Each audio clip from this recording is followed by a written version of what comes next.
Fala, nação atleticana, tudo bem com vocês? O meu nome é Luiz, sejam bem-vindos ao canal Palavra do Atleticano. E no vídeo dessa segunda-feira nós vamos falar de um alívio e uma preocupação que foram trazidos pela vitória do Atlético Paranaense sobre o Atlético Mineiro no último sábado. Então fiquem comigo que logo depois da vinheta a gente volta para falar tudo sobre esses dois assuntos.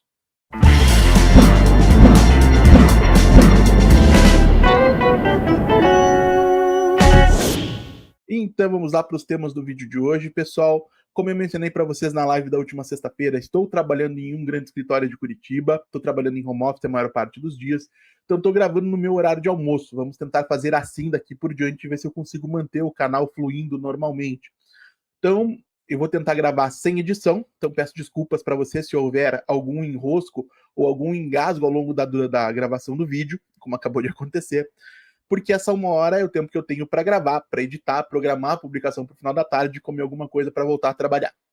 E no vídeo de hoje, especificamente, a gente vai falar sobre um alívio trazido pela vitória que o Atlético Paranaense conquistou sobre o Atlético Mineiro na tarde e noite do último sábado na Liga Arena, em que afastou o Furacão da zona de rebaixamento do Campeonato Brasileiro, trouxe perspectivas mais otimistas para os torcedores e uma preocupação que eu tenho projetando o que isso pode significar para a temporada 2025.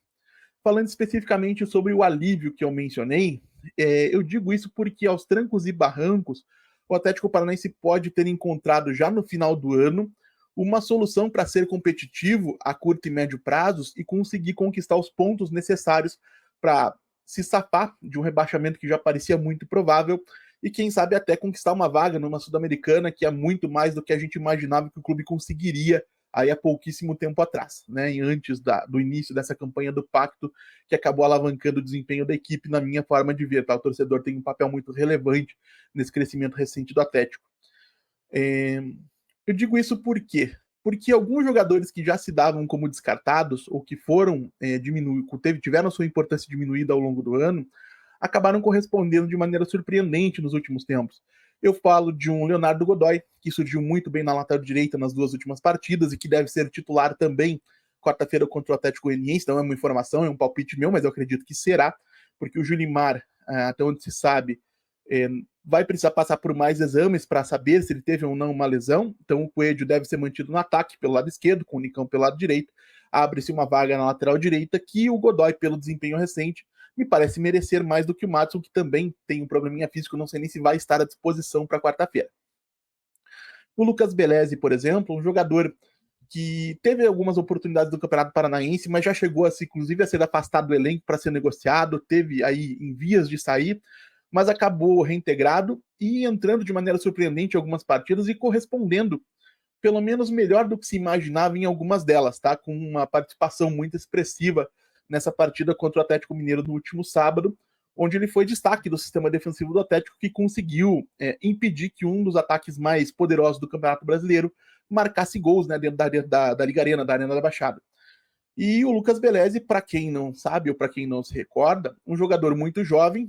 que o Atlético estava em vias de descartar, mas que sempre foi um dos destaques das categorias de base do Corinthians, antes de vir para o Atlético Paranaense, passou por várias seleções de base, um jogador que tem um certo potencial e que pode ser melhor explorado no próximo ano, por exemplo, principalmente se o Atlético reativar o projeto de aspirantes, que na minha forma de ver é um passo fundamental para a estruturação do projeto esportivo do clube. E o Belezi que conseguiu realmente ir muito bem e surpreender, né? Substituindo um Kaique Rocha que realmente não tem mais nenhum clima com o torcedor e que inclusive teve uma lesão anunciada cujo anúncio carece de credibilidade, né? Muita gente questionou se o Kaique realmente sofreu uma lesão ou se esse anúncio seria somente para preservar o defensor tão criticado da, da raiva da torcida, da frustração da torcida nessa reta final de temporada. Outro jogador que surgiu muito bem, o Filipinho. O Filipinho, que durante a maior parte do ano foi preterido em relação a Eric, a Gabriel, né, que inclusive teve um problema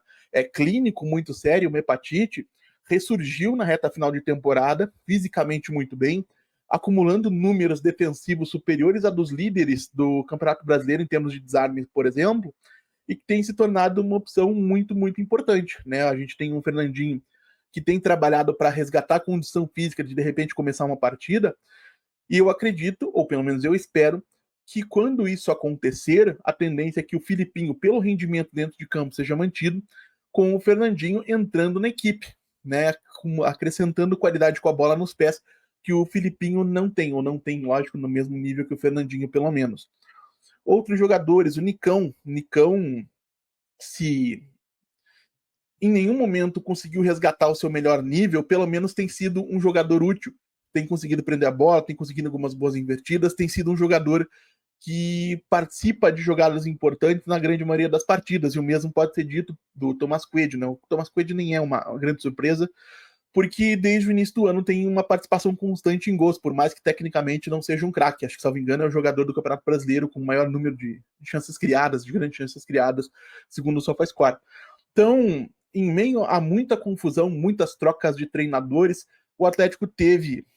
a sorte, a competência, cada um que julgue em que medida cada um desses elementos contribuiu,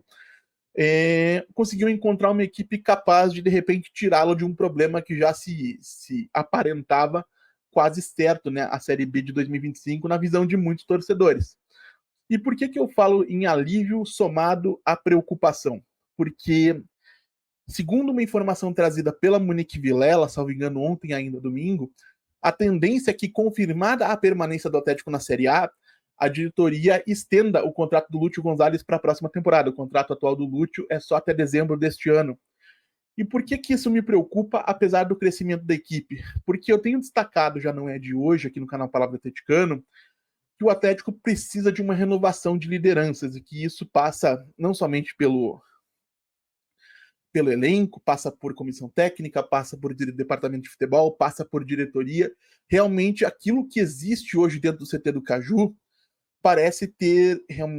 estagnado e tem contribuído negativamente para o desempenho da equipe. Tanto é que a gente vê um Atlético que no começo da temporada muito se falava que brigaria pelo Campeonato Brasileiro, por exemplo, que eu sempre achei um exagero, mas dizia que poderia sim brigar pela Copa Sul-Americana, pela Copa do Brasil, né, que tinha condições técnicas para isso. Brigar ou estar brigando até a 33ª rodada, o grande objetivo é se afastar do rebaixamento. Então o rendimento ficou muito aquém daquilo que se projetava. E o Lúcio, quando a gente fala de renovação de lideranças, ele vai muito na contramão disso tudo. Primeiro porque ele acaba sendo um reflexo muito direto daquilo que estabelece o Paulo Autuori. Paulo Autuori, que é um diretor que já passou aqui em outros momentos, trazendo uma série de problemas que têm se repetido em relação a escolhas de treinadores, por exemplo, a metodologia de trabalho, a modelo de jogo. Então, eu disse aqui, quando o Autuori foi anunciado, ou estava sendo especulado, ainda não confesso que não me lembro, que era melhor tê-lo do que não tê-lo, e continuo acreditando que é melhor tê-lo do que não tê-lo, mas o melhor cenário, o cenário ideal, é ter um diretor de futebol, um diretor técnico de futebol igualmente competente, porque o Autuori é competente, ele só não é a única pessoa competente do mundo, somado a um novo treinador, alguém com um lastro de carreira maior do que o do Lúcio, e principalmente que não tenha um laço tão estreito de amizade, um vínculo tão estreito com essas lideranças. A grande maioria desses jogadores atuaram com o Lúcio. Então, quando a gente fala de Matson, de Thiago Heleno, de Nicão, de Eric, de Pablo, todos esses líderes que a gente gostaria de ver deixando o CT do Caju ao final da temporada, podem ter as suas permanências estendidas por um desejo de uma comissão técnica que vai diametralmente, que tem uma mentalidade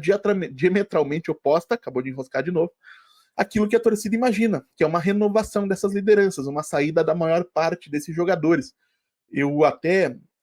acho que o Thiago Heleno, por exemplo, deveria sair, vai ficar. Agora, o que não pode acontecer é ficarem todos, e ficarem todos pelo discurso do Lúcio nas coletivas, pela forma como ele valoriza esses jogadores experientes, pela forma como ele preteriu uma série de jogadores estrangeiros e das categorias de base para escalar todas essas referências, né, todos esses veteranos de maneira conjunta desde que ele assumiu a equipe, dão a entender que a gente vai ver um Atlético formatado mais ou menos da mesma maneira para 2025, e isso me preocupa muito porque mais uma vez a gente pode ter um elenco rendendo muito aquém do esperado pela presença de lideranças, se não negativas, porque eu acho que é um termo muito ruim, liderança negativa para mim é quem intencionalmente sabota o trabalho desempenhado no dia a dia, pelo menos tem umas lideranças muito desgastadas, e esse desgaste começa a refletir dentro de campo. Então o Atlético precisaria passar por uma transformação que eu vejo muito difícil com a presença do Lúcio. E como o Atlético vai se aproximando da permanência, felizmente não há como lamentar a permanência do Atlético Paranaense na Série A sendo torcedor do Atlético, a tendência é que ele fique. E aí tudo aquilo que eu projeto como ideal para o próximo ano, para uma reviravolta, para uma transformação, para que o rendimento da equipe dentro de campo, em relação inclusive a modelo de jogo, a estilo, a variações, a maiores complexidades, as firulas, né, que o Autuori tanto desvalorizou naquela famosa coletiva, acabam diminuindo. E isso me traz uma perspectiva de um Atlético que talvez não compita no nível que poderia competir. E quero saber também a opinião de vocês, claro, o que, que vocês acham disso tudo, o que, que vocês acham da possível permanência do Lúcio, o que, que vocês acham em relação à permanência dessas lideranças tão desgastadas que eu acabei de mencionar, se o Autuori deveria ir embora, se não deveria. Deixem aí nos comentários, como sempre digo aqui, eu leio todos e respondo todos. E se você está chegando agora, eu vou pedir que você deixe o seu like, se inscreva no canal, compartilhe com em redes sociais. A gente volta a falar do Atlético Paranaense amanhã aqui no canal Palavra do Atleticano. Muito obrigado mais uma vez pela atenção de todos e até a próxima.